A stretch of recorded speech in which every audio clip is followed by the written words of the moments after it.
사도신경으로 신앙 고백하시겠습니다. 전능하사 천지를 만드신 하나님 아버지를 내가 믿사오며 그 외아들 우리 주 예수 그리스도를 믿사오니 이는 성령으로 잉태하사 동정녀 마리아에게 나시고 본디오 빌라도에게 고난을 받으사 십자가에 못 박혀 죽으시고 장사한 지 사흘 만에 죽은 자 가운데서 다시 살아나시며 하늘에 오르사 전능하신 하나님 우편에 앉아 계시다가 저희로서 산 자와 죽은 자를 심판하러 오시리라. 성령을 믿사오며 거룩한 공회와 성도가 서로 교통하는 것과 죄를 사하여 주시는 것과 몸이 다시 사는 것과 영원히 사는 것을 믿사옵나이다.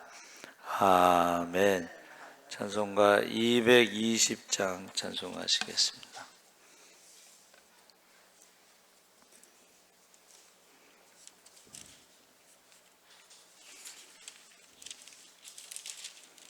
찬송가 220장 찬송하시겠습니다.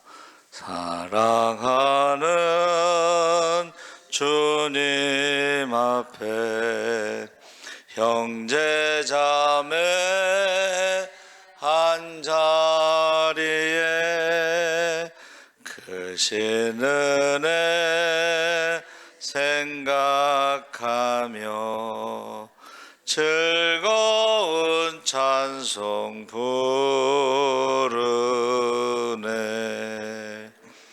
내 주 예수 본을 받아 모든 사람 내 몸같이 환난 근심 위로하고 진심으로 사랑하세. 사랑하는 주님 앞에 온갖 충성 다 바쳐서 괴로우나 즐거우나 주님만 힘써서 이네. 우리 주님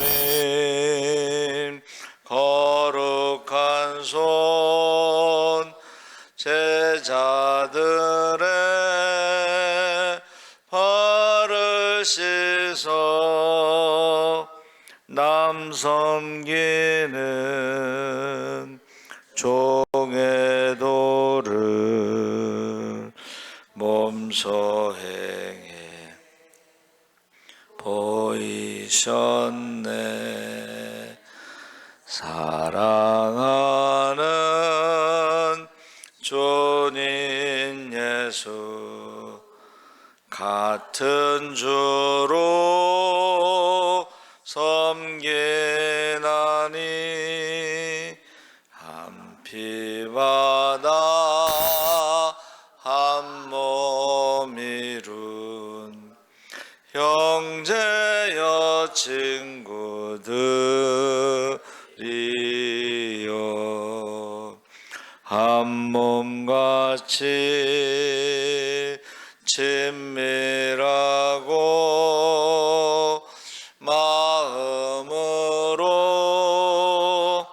하나 되어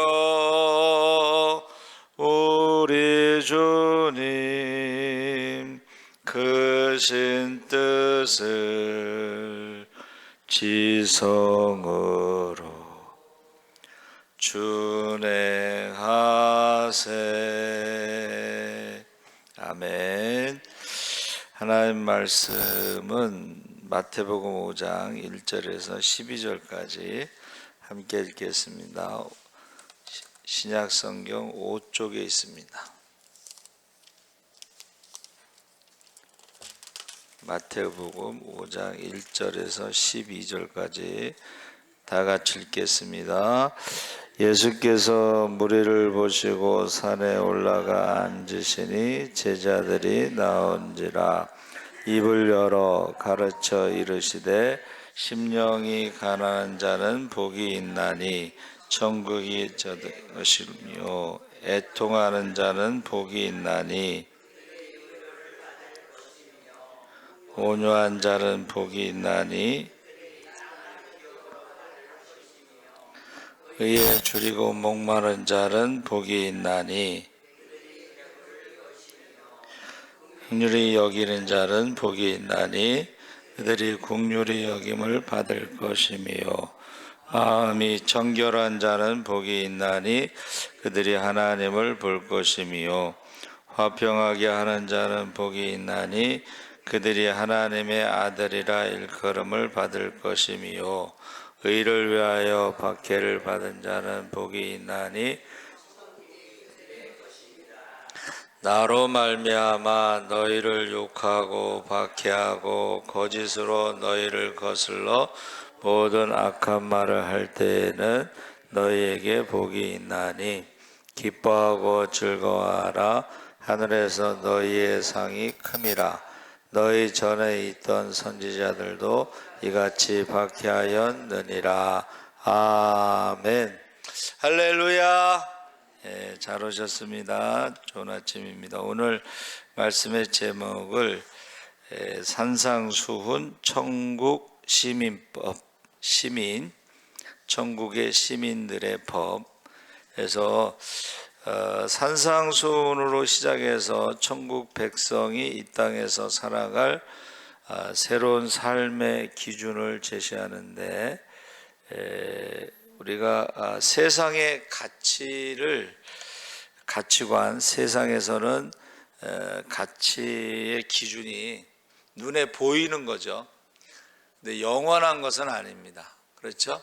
영원한 것은 아닌데 우리는 영원한 것을 기준으로 해서 살아가는데, 이같이 너희 빛이 사람 앞에 비치게 하여 그들로 너희 착한 행실을 보고 하늘에 계신 너희 아버지께 영광을 돌리게 하라.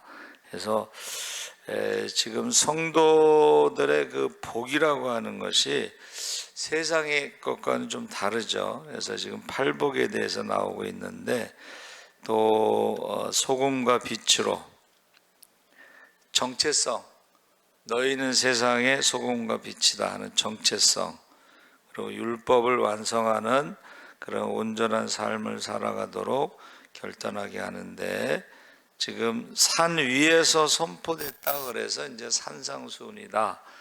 누가복음에는 이제 평지수훈이라고 그러죠.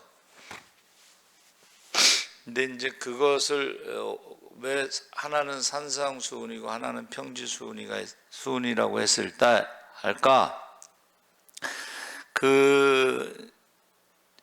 우리 단풍으로 유명한 산이 어디죠? 내장산이죠. 그 내장산으로 갈 때요, 그 백향사라는 무슨 절로 해서 강천산으로 해서 이렇게 가는 데가 있어요. 근데 여기 보세요. 쭉 산으로 올라가잖아요. 갑자기 평지가 나와. 논이 나와, 논. 그러니까 지금 산상수훈이라는 말은 올라간다는 것을 기준으로 해서 이제 보통은 그 당시에 사람들이 많이 모였을 때에 그 마이크가 없으니까는 바람을 타고 밑에서 예수님이 말씀하시면 이 바람을 타고 올라가면서 다 들을 수 있는 그런 산, 그 비탈, 그렇죠? 이렇게. 그런데 또 평지수훈이라는 것은 그 산 위에 많은 사람들이 이렇게 앉을 수 있는 이제 오병이어의 그 기적처럼 그런 평지가 있었다 해서 그 많은 사람들이 모였다라는 것을 그 기준으로 하면 평지수훈이고, 산으로 올라가는 그 비탈로 올라갔다는 것을 기준으로 하면 산상수훈으로 이제 이렇게 말하고 있습니다. 그래서 지금 산상수훈, 산상설교라고 하는데 이것은 우리가 구약의 모세가 영적으로 이제 시내산에 올라서 하나님의 말씀을 받을 때, 여러분 시내산에서 십계명은 하나님의 음성으로 직접 들은 거예요. 그렇죠? 직접. 근데 이제 여기서는 지금 산상수훈을 말할 때에 우리가 이제 천국 시민이라고 했을 때는 로마의 시민권. 그래서 이제 바울이 이제 우리는 천국 시민권을 가졌다 이렇게 설교하는데, 로마의 시민권의 특징은 로마 황제의 재판을 받을 수가 있어요. 그러니까 그거는 이제 황제가 지켜준다는 뜻입니다. 권리, 시민권, 권리. 그러면 저와 여러분은 이제 천국 시민권이라는 것은 하나님의 재판을 받을 수 있고, 그래서 욥이 억울합니다. 하나님의 재판을 받고 싶습니다. 그게 이제 천국 시민권이고 보호해 주시는 거죠. 그래서 억울함을 풀어 주시는 거죠.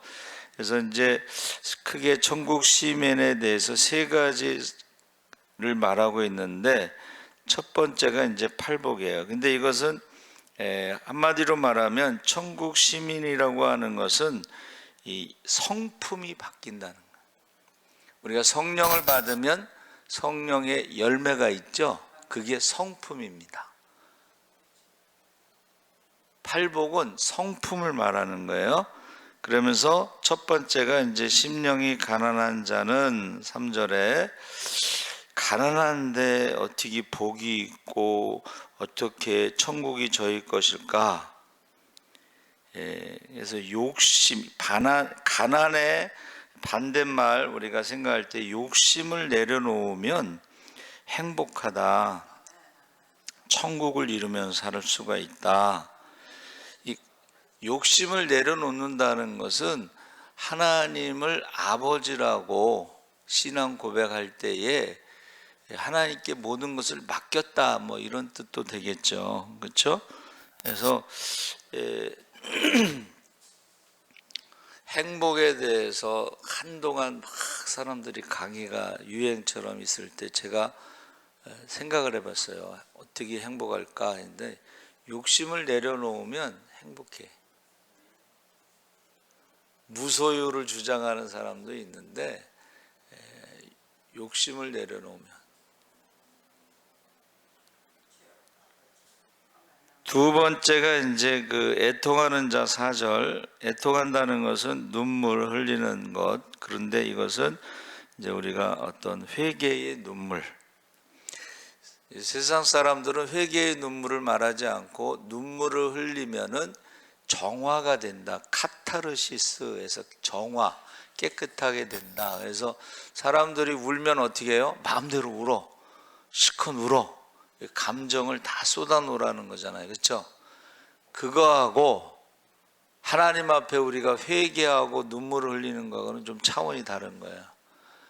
하나님께서는 회개하면요, 우리에게 약속하신 게 성령을 부어주시고, 회개하면 기도가 끝나기 전에 응답하시고, 회개하면 구하지 않은 것도 주시고. 할렐루야. 하나님과의 관계가 회복되는 것이 회개입니다. 하나님과의 관계가 회복되기 위해서 우리가 회개를 할 때에 하나님이 그렇게 기뻐하신다는 거예요. 할렐루야. 그래서 회개하면 회복이 일어나고 하나님께서 갑절의 축복을 주시는 줄 믿습니다. 회개. 그래서 천국은 회개하라, 천국이 가까웠다 했을 때 천국은 회개하는 사람이 들어가는 것이. 회개하지 않는 사람들, 죄인들은 들어갈 수가 없고, 그래서 우리가 죄가 있어서 지옥 가는 게 아니고 회개하지 않아서 지옥 가는 거예요.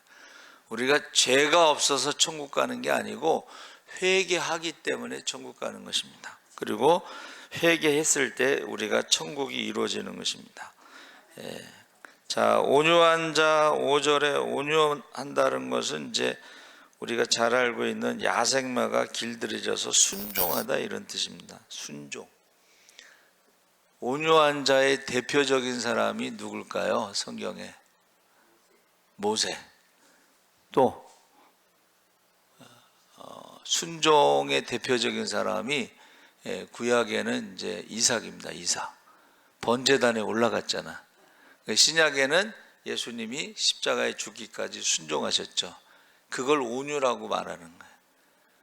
착하다가 아니라 순종하는 것을 온유하다 이렇게 말하는 것입니다. 그래서 저는 좋아하는 말씀이 하나님을 사랑하고 순종할 때에 성경에 나오는 모든 복을 받을 줄 믿습니다. 성경에 나와 있습니다. 하나님을 사랑하고 순종하면 성경에 나오는 모든 축복을 받는다. 하나님을 사랑하고 이웃을 사랑하면 천대까지 복을 누릴 줄 믿습니다. 반대로 말하면 하나님을 사랑하지 않고 순종하지 않으면 성경에 나오는 복을 받지 못하고 저주를 받는다. 하나님의 말씀을 가감하고 억지로 풀 때는 생명책에서 이름이 지워지고 성경에 나오는 모든 저주를 받는다. 의에 줄이고 목마른 자 6절은 하나님의 의와 공의를 간절히 갈망한다 이런 뜻인데, 우리가 성경에 나오는 것은 이제 시편 40편에 목마른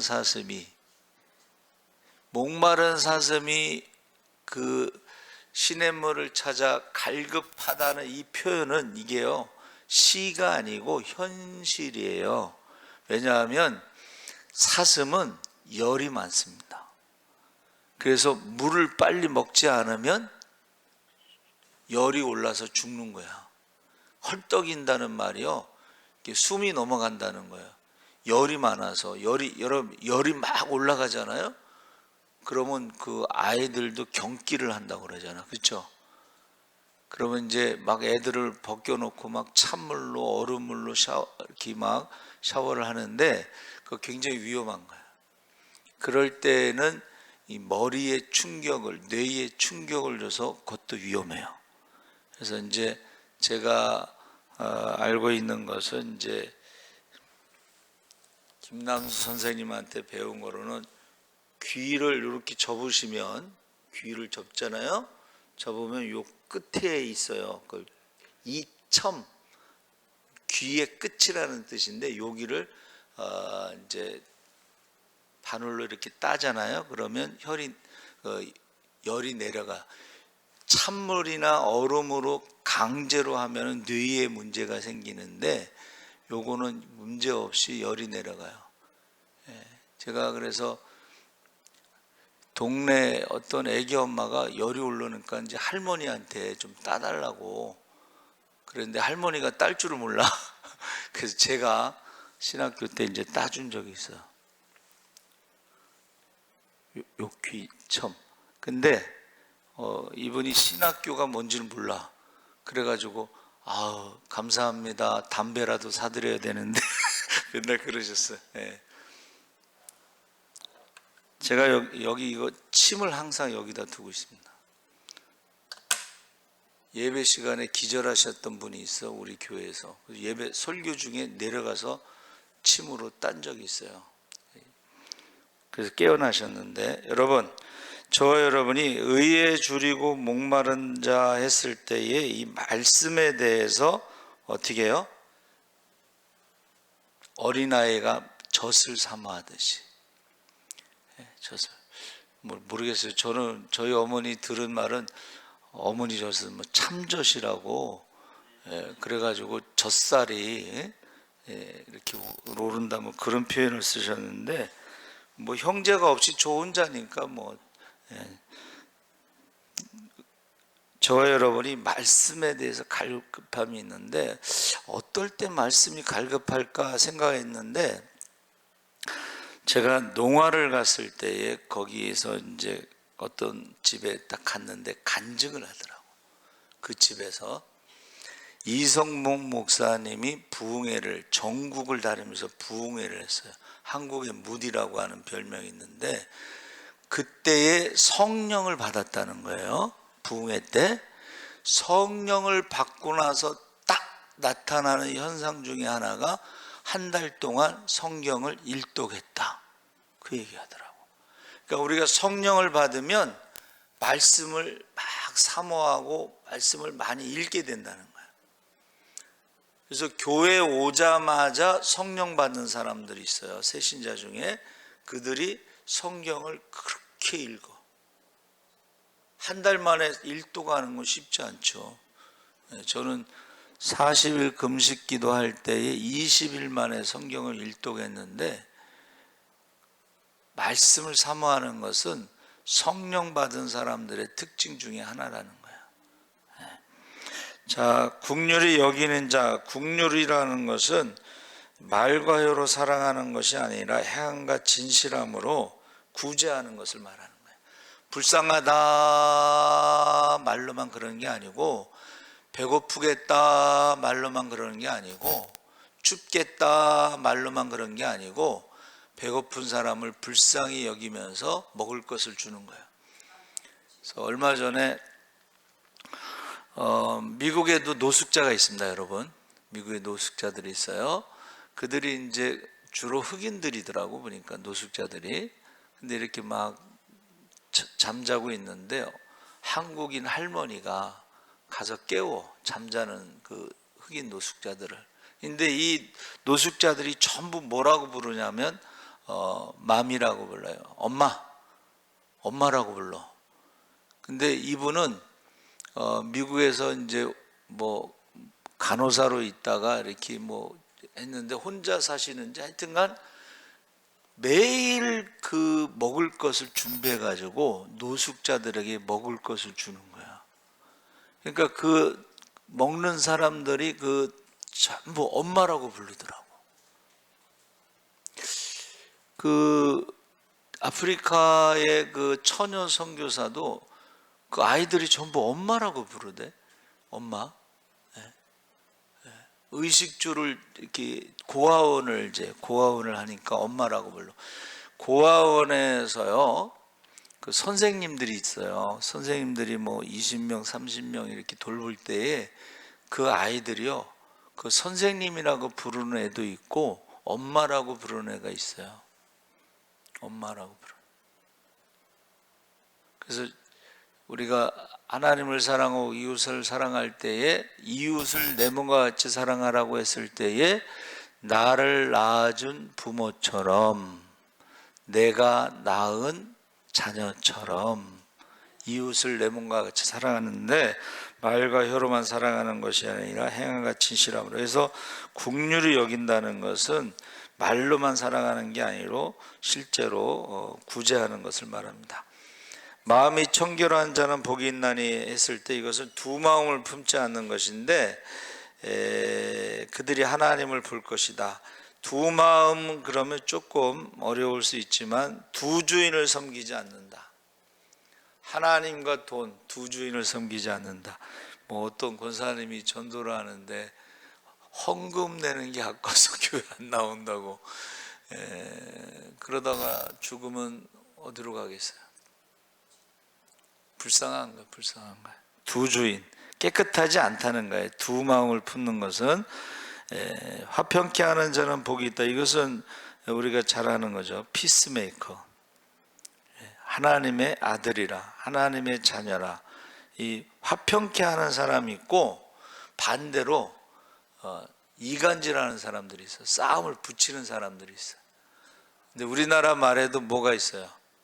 흥정은 붙이고 싸움은 말리라고 그랬잖아요.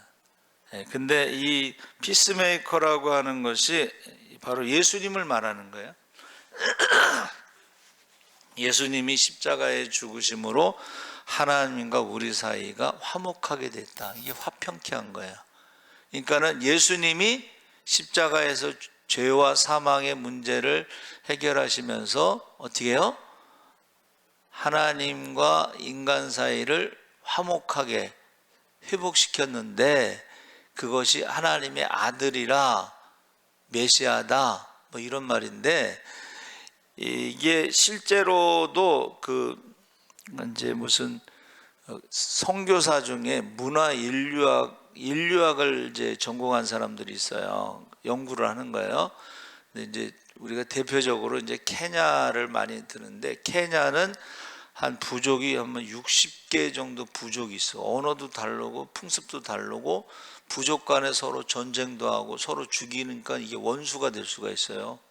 그런데 그 부족 간의 원수인데 로미오와 줄리엣이 있어가지고 사랑을 해. 거기서 태어난 아이가 피스메이커예요. 그게 무슨 말이냐면, 원수였는데 그 손자가 태어나면서 어떻게 돼요? 친할아버지, 친할머니, 외할아버지, 외할머니가 얘 때문에 싸울 수가 없는 거야. 이게 피스메이커입니다. 전쟁이 멈춰지는 거야. 그리고 화해를 하는 거야.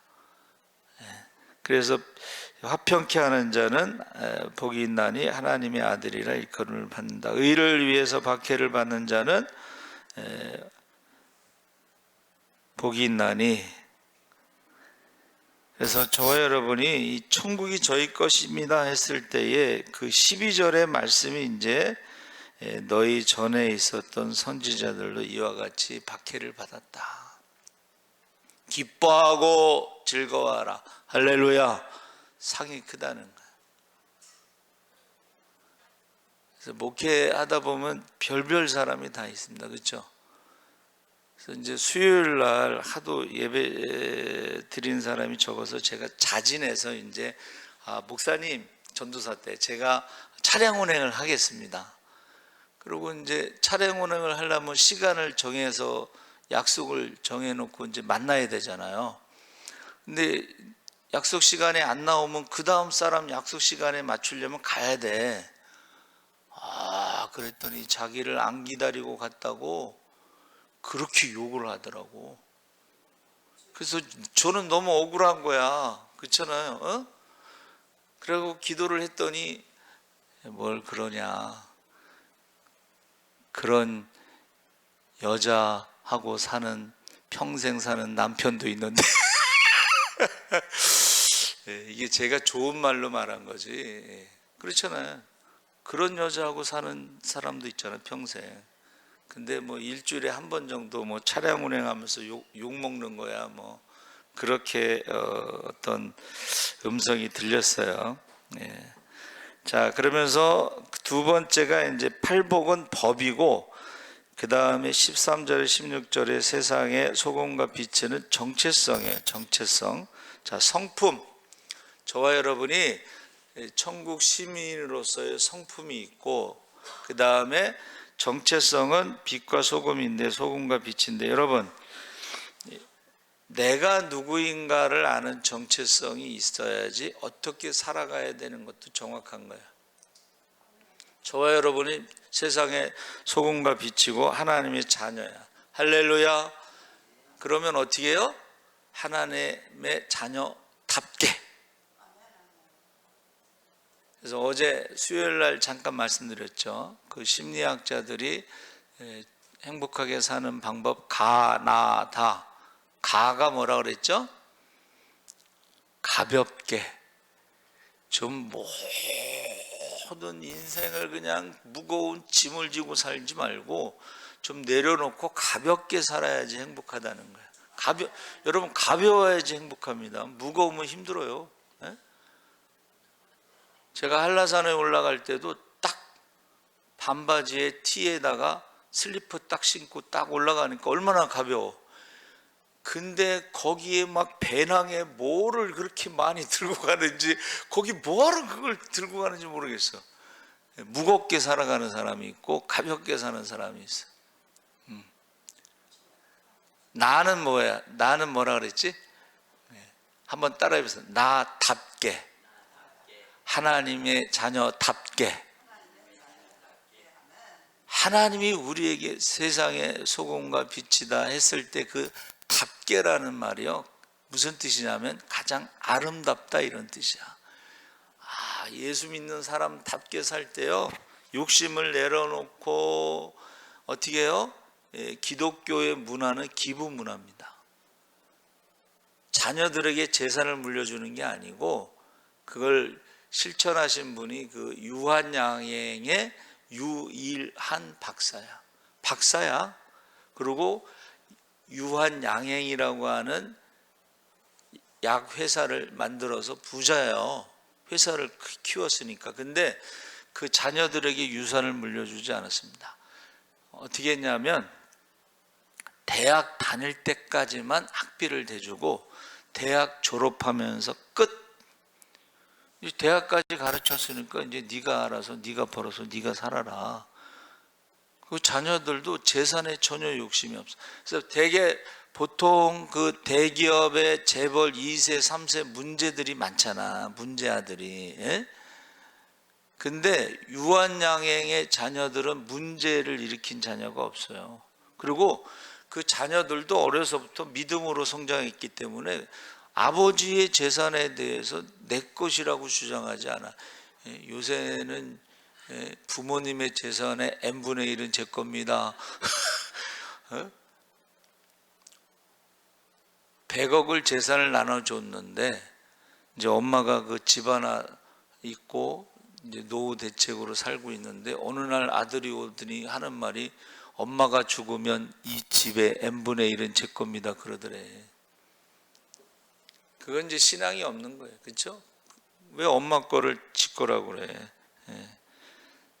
자, 그래서 정체성에 대한 말을 하는 거예요. 이제 소금이라는 것은 이 맛을 내는 거고 부패를 방지하는데, 여러분 우리가 살 때요 좀 맛있게 남들이 볼 때 참 행복하게 산다, 잘 산다, 아름답게 산다, 답게 산다.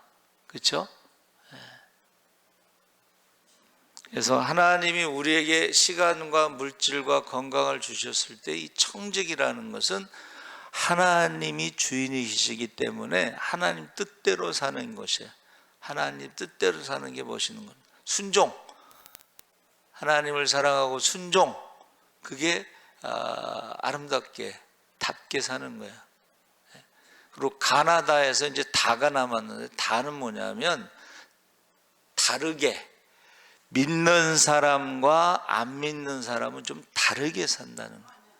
그래서 제가요 기도할 때 제가 무슨 기도를 하냐, 자, 친가, 외가, 처가, 서지방 목사님들, 선교사들, 그리고 친구들을 위해서 기도하잖아요. 그러면 친가 중에서도 믿는 사람과 안 믿는 사람이 달라. 외가에서도 믿음이 있는 사람과 믿음이 없는 사람은 달라.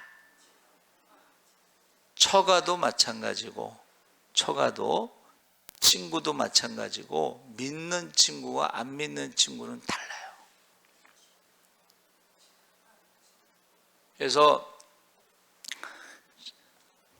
우리 그 이병관 집사님 손이 처남이요, 시골의 교회를 섬기는데 하나님이 그렇게 축복하시는 거야. 시골 교회를 섬기는데.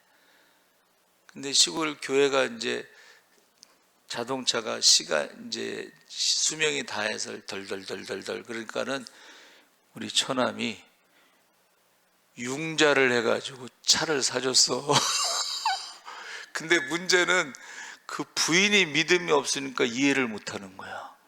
아니 무슨 빚을 내서 교회 차를 사주냐고.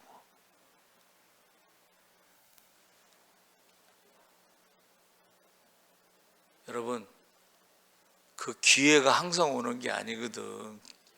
그 교회 차를 사놓고 나서 굉장히 축복을 받는 거야. 근데 믿음이 없는 사람은 그거 이해하지 못해. 아니 무슨 빚을 내서 하냐고. 여러분, 저는요 기도하면서 그 생각을 해요. 아, 이게 친가든 외가든 처가든 친구든 믿는 사람과 안 믿는 사람이 다르다는 것이 너무 분명하니까. 그러니까 행복한 사람은 다르게 살아야 돼. 안 믿는 사람처럼 살면 안 되고, 믿음의 사람, 아, 저 사람 참 멋있다 하는 사람이, 믿음의 모델이 있습니다. 믿음의 모델이 있어. 참 야,